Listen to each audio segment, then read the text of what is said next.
Good morning, everyone. I am Fresi Alinet B. Marzan, your last reporter for today. But before we proceed to our discussion for today, we've prepared an activity. So all you need to do is to guess the word. So what have you noticed in this picture?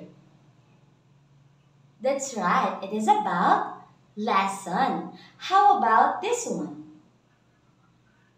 Very good. It is about planning. So, our lesson for today is about lesson planning. Hindi ba kayo nagtataka kung paano nabubuo ang mga gusali? O kung paano nakakagawa ng mga bagong imbentong kagamitan? Lingid sa ating kaalaman na kung ang mga engineers ay may blueprint bago nila maisagawa ang pagtatayo ng mga infrastructures and buildings na magiging gabay nila upang maging maayos ang gagawin nilang gusali, ang mga guro naman ay mayroon ding blueprints na tinatawag na lesson plan o sa Tagalog ay ang banghay aralin. So ano nga ba ang banghay aralin? Sabi dito, the lesson plan is a structured outlines that guides teachers in delivering instructions, outlining learning objectives, activities, and assessment methods to facilitate students' learning and achieve specific educational goals. Ang lesson plan nga ay ang plano o gabay ng mga guro sa pagtuturo ng isang paksa na kung ano ang mga estratehiya na ating gagamitin sa pagtuturo upang maging epektibo ang ating pagtuturo at magkaroon ng mataas na antas ng kaalaman ang ating mga mag-aaral. Simula pa nang tayo ay nasa unang taon pa lamang ng ating pag-aaral sa kolehiyo dito sa ating kursong kinuha ay tinuruan na tayo ng pagbuo ng isang banghay aralin. Iba't ibang banghay aralin na rin ang ating natutunan gaya ng detailed lesson plan, semi-detailed lesson plan, brief lesson plan, and 7 is lesson plan. Gaya ng mga ito, ang pagbuo ng banghay aralin sa araling panlipunan ay binubuo din ng 5 parte. Ano-ano na nga ang 5 parte ng lesson plan? Tama! Una, ang layunin. Pangalawa, paksang aralin. Pangatlo ay ang pamamaraan. Ika-4 ay ang pagtataya. At ang ika-5 ay ang takdang aralin. Lahat ng uri ng banghay aralin ay hindi mawawala ang 5 parting ito. Ngayon ay iisa-isahin natin ang mga bahagi nito. Una na dito ay ang layunin. Ano na nga ang layunin? Tama! Ang layunin ay naglalaman ng ating mga inaasahan na makakamit ng mga mag-aaral sa loob ng ating pagtuturo. Sa madaling salita, ito ang mga skills and abilities na nais mong makamit ng iyong mga mag-aaral. So, paano nga ba tayo bubuo ng isang layunin? Tandaan lang po natin ang word na CAP. That stands for cognitive, affective, and psychomotor. Ang cognitive na kasanayan or ang kognitibong kasanayan, dito mo inaasahan na malilinang ang kanilang kasanayang pangkaisipan na kung saan ay magagamit nila upang ma-enhance ang kanilang higher order thinking skills. Ang affective naman, dito naman inaasahan mong malilinang ng mga mag-aaral ang kanilang kasanayan sa kanilang pagpapahayag gamit ang kanilang damdamin, saloobin at emosyon. Ang ikatlo naman ay ang psychomotor. Dito naman inaasahang malilinang ang kanilang kasanayan sa paggamit ng kanilang physical or motor skills. Ang gagawin mong lesson plan ay dapat na smart. Una, specific. Dapat ito ay tiyak. Pangalawa, measurable. Dapat ito ay nasusukat. Ikatlo, attainable. Dapat itong nakakamtan. Halimbawa, Kung ikaw ay nagtuturo sa mga estudyante ng ikatlong baitang, una mong itatanong sa iyong sarili, kaya ba ito ng mga estudyante sa ikatlong baitang? Ika-apat, result-based na kung saan ito ang makapagdadagdag ng kanilang kasanayan sa iba't ibang larangan. Ika-lima ay time-bound. Dapat ay mayroong tiyak na panahon kung kailan dapat matapos ang isang layunin. Ngayong alam na natin kung paano bumuo ng isang layunin, ay dumako naman tayo sa ikalawang bahagi o parte ng banghay aralin. Ito ay ang paksang aralin. Ang paksang aralin ay naglalaman ng paksa o ng iyong tatalakayin sa araw na iyon. Sumunod naman ay ang sanggunian or reference sa English na iyong ginamit sa pagbuo ng isang banghay aralin kung saan mo nakuha ang iyong paksa. Ito dapat ay naglalaman ng pamagat ng libro, baitang, may akda at pahina.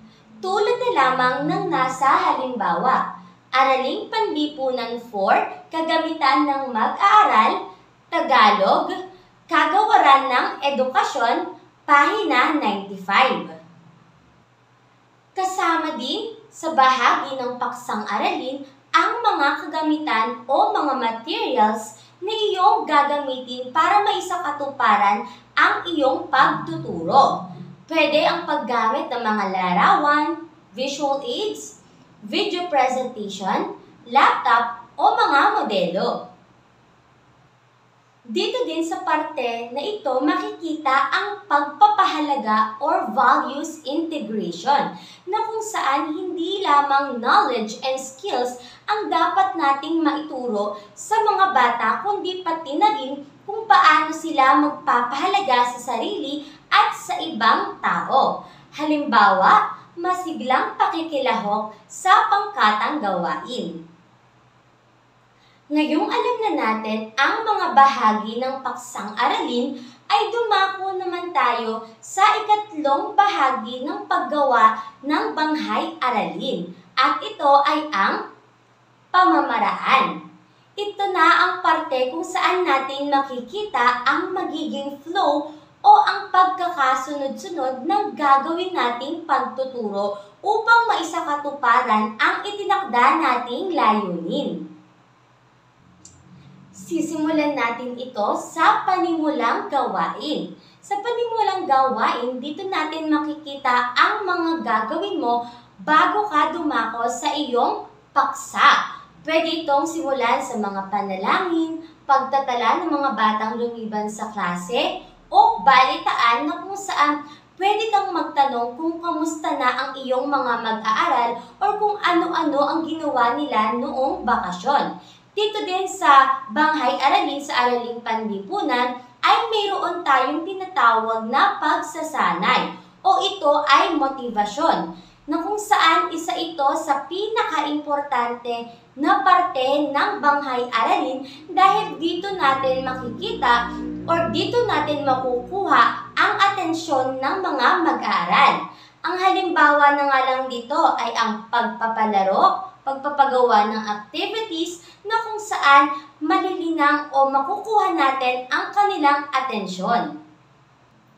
Susundan naman ito ng pagbabalik-aral or ng review na kung saan ito ay naglalaman ng mga tanong or pwede ring mga aktibidad patungkol sa nakaraang talakayan upang malaman mo bilang guro kung naaalala ba nila ang huli niyong tinalakay at pwede rin itong maging hudyat na handa na ang iyong mga estudyante para sa panibagong talakayan.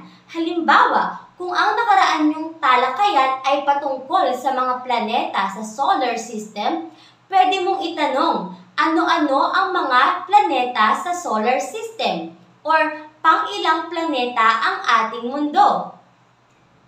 Pagkatapos ng panimulang gawain, ay susundan naman ito ng paglinang na gawain. Sisimulan ito sa pagbuo ng suliranin o ang mga tanong na maaaring makapagbigay ng pagkakataon sa mga mag-aaral na magamit ang kanilang nalalaman upang masagot ang mga katanungan na may kinalaman sa panibagong talakayan.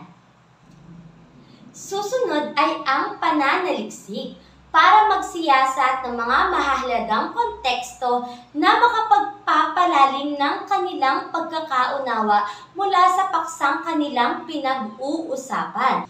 Pwede silang gumamit ng libro na kung saan ay makakakalap sila ng mga impormasyon na may kinalaman o makapagdadagdag ng kanilang kaalaman sa inyong pag-uusapan o tatalakayin.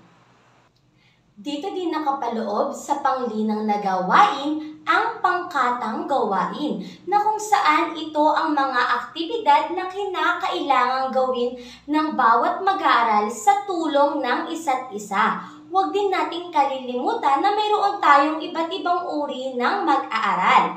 Mayroon tayong mga visual learners, auditory learners, and bodily or tactile kinesthetic learners na kung saan ang mga visual learners ay mas natututo kapag nakakakita sila ng mga diagrams, graphs, charts, or ng mga larawan sa pagtuturo. Ang mga auditory learners naman ay mas natututo kapag naririnig nila ang pinag-aaralan. At ang mga bodily or tactile kinesthetic learners naman ay mas natututo kapag gumagalaw ang kanilang katawan. Ngayon, kapag katapos ng kanilang pangkatang gawain, ay kailangan nila itong iulat sa klase o kailangan nilang ipakita kung ano nga ba ang natapos nilang gawain. Bilang guro ay huwag mo din kalilimutan na magtanong patungkol sa pag-uulat na kanilang gagawin upang nang sa gayon ay malaman mo kung talaga bang naiintindihan nila ang kanilang iniulat at ganon din sa mga estudyante na maibigay pa ang mga hinihinging impormasyon na hindi nila nabanggit sa pag-uulat.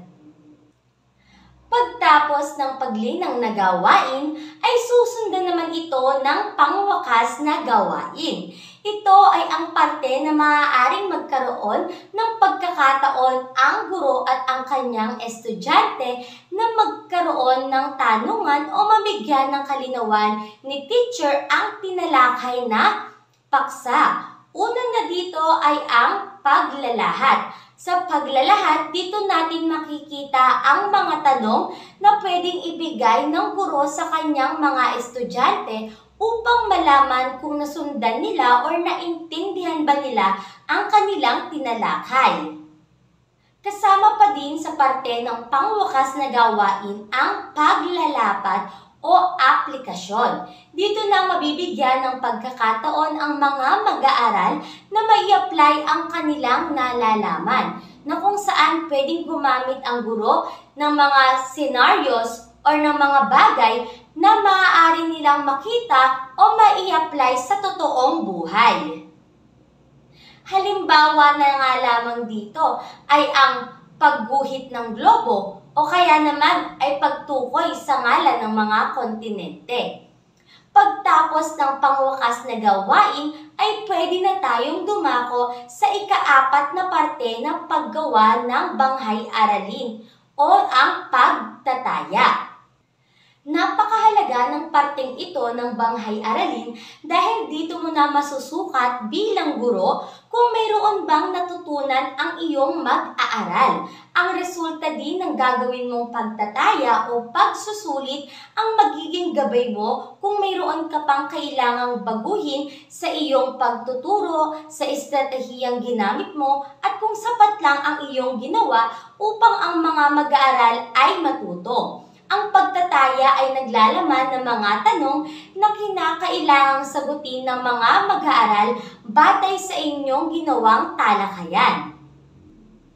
Ngayong alam na natin ang ika-4 na parte ng pagbuo ng isang banghay-aralin, ay dumako na tayo sa ika-8 parte ng banghay-aralin. Ito ay ang takdang aralin.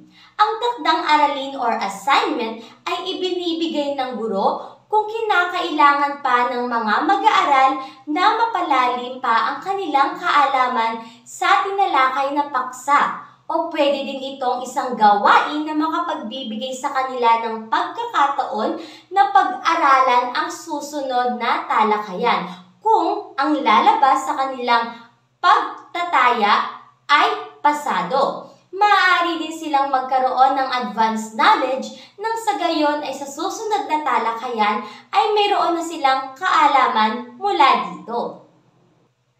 Dito na nagtatapos ang paggawa ng isang banghay-aralin. Bago ako magtapos, ay ating balikan ang ating tinalakay. Ano-ano ang 5 parte ng banghay-aralin? Layunin, paksang aralin, pamamaraan, pagtataya, at takdang aralin. Magaling! Ngayon ay mayroon lamang akong ilang katanungan sa inyo upang malaman ko kung natuto ba kayo sa ating talakayan. Una, anong parte ng banghay-aralin ang naglalaman ng mga kasanayan na inaasahang makakamit ng mga mag-aaral? Tama, ito ay ang layunin. Ikalawa, anong parte ng banghay-aralin ang naglalaman ng panimulang gawain, paglinang na gawain at pangwakas na gawain? Mahusay, pamamaraan. Ikatlo, mahalaga ba ang pagbuo ng banghay-aralin sa iyong pagtuturo? Oo o hindi? Ipaliwanag mo? Magaling! Napaka-importante ng paggawa ng banghay-aralin sa ating pagtuturo dahil ito ang magiging gabay natin bilang guro sa ating gagawing pagtuturo nang sa gayon ay maging matagumpay ang ating pagtuturo. Ngayon ay dito na nagtatapos ang aming talakayan. We hope that you've learned something from our discussion for today. And we just want to leave a simple message before we end our discussion. A lesson's objectives are like life goals. They guide us, but the real learnings happens in the journey, not just in the destination. That's all, future educators. Goodbye!